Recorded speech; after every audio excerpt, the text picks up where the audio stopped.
Bismillahirrahmanirrahim. Assalamualaikum. Alhamdulillah. Alhamdulillah Rabbil Alamin. Hamdan yuwafi ni'amahu wa yukafi mazidah. Allahumma salli ala Sayyidina Muhammadin salatan tuwassi'u biha alina al-arzaq wa tuhassinu biha lana al-akhlaq wa ala alihi wa sahbihi wa sallim. Rabbi awzi'ni an ashkura ni'mataka allati an'amta alayya wa ala walidayya wa na'mala salihan tardahu wa dakhilni bi rahmatika fi ibadikas salihin. Saudaraku yang kumuliakan, beberapa tahun yang lalu tayang banyak tulisan dari beberapa media tentang Muhammadiyah dan Salafi Wahabi. Tulisan-tulisan tersebut ditulis oleh orang-orang Muhammadiyah. Isinya tidak lain adalah kekhawatiran orang-orang Muhammadiyah tentang unsur-unsur Salafi Wahabi yang ada di dalam tubuh Muhammadiyah. Terutama kehadiran mereka di antara kader-kader Muhammadiyah. Untuk yang satu ini di tingkatan rating sangat terasa, ya, tingkatan ranting gitu. Belum lama setelah itu ada sebuah meme yang diposting di sebuah akun Instagram dari seorang alumni Muallimin Yogyakarta yang tentu saja orang Muhammadiyah, ya, tentang perbedaan antara Muhammadiyah dan Salafi Wahabi. Dalam meme tersebut dipaparkan banyaknya perbedaan antara Muhammadiyah dan Salafi Wahabi. Asabiku semua, kalau dalam bentuk tulisan berisi kekhawatiran-kekhawatiran, dalam meme itu seakan menjawab kekhawatiran-kekhawatiran tersebut dengan menegaskan Muhammadiyah itu beda dengan Salafi Wahabi. Muhammadiyah itu bukan Salafi Wahabi. Asabiku semua, sejauh ini gerakan Salafi Wahabi yang semakin masif, ya, memang menjadi sesuatu yang mengkhawatirkan. Salah satunya di antara orang-orang Muhammadiyah.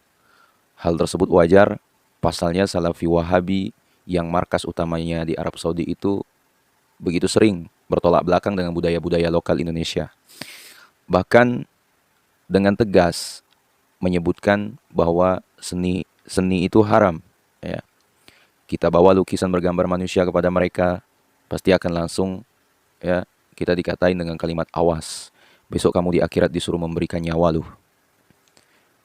Kita memperdengarkan musik kepada mereka, mereka akan bilang, awas, itu alatnya setan untuk menggoda manusia lo. Asabiku semua, seni sangat berkait erat dengan budaya dan manusia, di luar Salafi Wahabi, ya. Menggunakan seni sebagai bagian dari menikmati hidup yang telah dianugerahkan oleh Allah Subhanahu wa taala. Bahkan tidak jarang juga seni digunakan sebagai media untuk berdakwah. Baik orang Muhammadiyah atau Nahdiyin, saya kira setuju dengan hal tersebut. Dan tentu saja dalam hal tersebut, ya, kita tahu saudara kita ini sering mengacau, ya, dalam kehidupan sosial, ya. Dan gerakan Salafi Wahabi begitu masif karena mereka memang selalu melakukan terobosan-terobosan, ya, untuk memperkenalkan gerakan itu kepada khalayak umum. Ya. Mereka yang di dalam ceramah-ceramah terkesan konservatif, nyatanya tidak. Ya, misalnya mereka merasa mengikuti masa salaf, masa para sahabat dan tabi'in dulu. Padahal tidak sekonsisten itu antara ucapan dan perbuatan. Nyatanya mereka mencampur adukkan segala unsur modernitas dalam dakwahnya. Asabiku semua, saya tidak mengatakan bahwa gerakan hijrah yang gemanya begitu meluas itu adalah bagian dari gerakan Salafi Wahabi. Namun tidak bisa dipungkiri bahwa di dalamnya sangat kental unsur Salafi Wahabinya. Banyak teman-teman saya yang ikut gerakan hijrah tersebut, saya pun dulu termasuk, ya, masuk dalam golongan tersebut yang tiba-tiba saja berubah drastis. Yang laki-laki berjubah, bercelana cingkrang dan mulai memelihara jenggot, ya.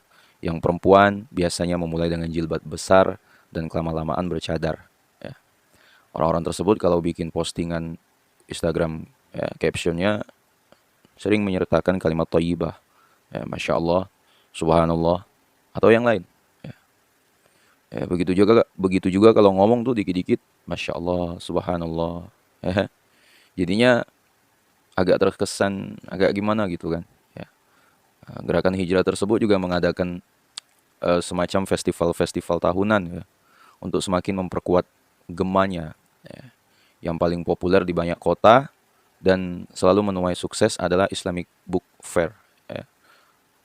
Asabiku semua, dari adanya unsur Salafi Wahabi pada gerakan hijrah tersebut, ya tidak mungkin jika tidak ada upaya dari kalangan Salafi Wahabi untuk memasifkan gerakannya, ya, selain memadukan unsur modernitas seperti membuat festival tahunan, ya mereka juga gencar bersuara di internet, ya, mulai dari website YouTube, ya, media-media sosial dalam bentuk tulisan, video ceramah, dan video-video animasi. Ya. Asabiku semua, terkait dengan video animasi, saya pernah punya pengalaman. Ya. Saya bekerja sebagai guru agama, ya, Al-Quran Hadis di sebuah madrasah. Ya, suatu ketika saya akan mengajar di sebuah kelas, dan saya mencoba mencari video animasi yang akan saya tampilkan di kelas dengan proyektor, ya, supaya pelajaran saya lebih menarik. Ya. Materi saya tentang sholat Jumat. Ya, ketika saya searching di YouTube, ternyata sebagian besar dibuat oleh orang-orang Salafi Wahabi. Ya. Yang dari Muhammadiyah atau NU saya kira malah tidak ada. Terlihat dari kartun orang-orangnya yang berjubah dan bercadar, ya, juga channel YouTube-nya. Artinya sampaiku semua, mereka juga jeli bahwa di zaman modern ini, video animasi yang dikonsumsi oleh anak-anak pun bisa dijadikan media untuk memberikan doktrin kepada anak-anak. Dan ingat, segala yang terjadi di masa kecil akan membekas di masa dewasa. Ya, saya pun sampai sekarang masih ingat dulu ketika SD, setiap jam 6.30 selalu menonton film Let's and Go, ya, Tamiya, ya, yang bercerita tentang Tamiya. Ya, sampai sekarang jika saya punya waktu luang, ya, masih merasa asik gitu bermain Tamiya. Nah, bisa jadi dari video-video itulah anak-anak akan tertarik dengan gerakan Salafi Wahabi, ya, walaupun itu baru akan tercapai di masa depan. Asabiku semua, selain video animasi tentang pembelajaran, juga banyak saluran-saluran baru, ya, dengan video animasi yang begitu kentara, ya, bahwa itu dibuat oleh orang-orang Salafi Wahabi. Grafiknya bagus, gambarnya menarik, ya, dan saya kira ya akan membuat anak-anak manapun sangat ingin menontonnya. Ya. Jelas Salafi Wahabi berhasil, ya, karena nyatanya dalam waktu singkat saluran-saluran itu subscribe-nya sangat banyak. Ya. Dalam hal ini saya katakan Muhammadiyah dan NU kecolongan, ya, karena mereka mulai mendoktrin anak-anak kecil melalui media digital, ya, walaupun secara tidak langsung sih ya sabiku semua. Dan Muhammadiyah dan NU masih belum lebih gencar gerakannya di dunia digital, ya, dibanding Salafi Wahabi, ya, dengan berbagai bentuk. Untuk saat ini, ya, masih hanya tulisan dan video untuk orang-orang dewasa saja, ya. Belum ada yang membuat semacam video-video kartun untuk anak-anak, ya. Di satu sisi masifnya gerakan Salafi Wahabi yang begitu gencar, ya, dengan cara memasukkan unsur modernitas, ya, di dalamnya, yang merupakan kritik, ya, kepada kalangan Muhammadiyah dan kita NU. Lah, wong Salafi Wahabi yang ngakunya konservatif saja begitu gencar di internet, ya masa Muhammadiyah dan NU yang dinamis dan mayoritas, ya, dengan perkembangan zaman kalah dengan Salafi Wahabi, ya.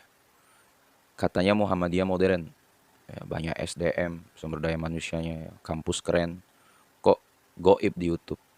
Katanya NU melimpah konten, santrinya pintar-pintar, beribu pesantren, kok goib di YouTube. Di sisi lain, juga semakin membuat kita tahu mana yang Salafi Wahabi dan mana yang tidak, ya, sehingga membuat kita bisa lebih berhati-hati. Paling tidak supaya kita bisa hidup biasa-biasa saja, ya, tidak lebay dengan sedikit-sedikit membawa-bawa agama. Assalamualaikum semua, mungkin itu yang dapat saya sampaikan. Wallahu a'lam. Wassalamualaikum warahmatullahi wabarakatuh.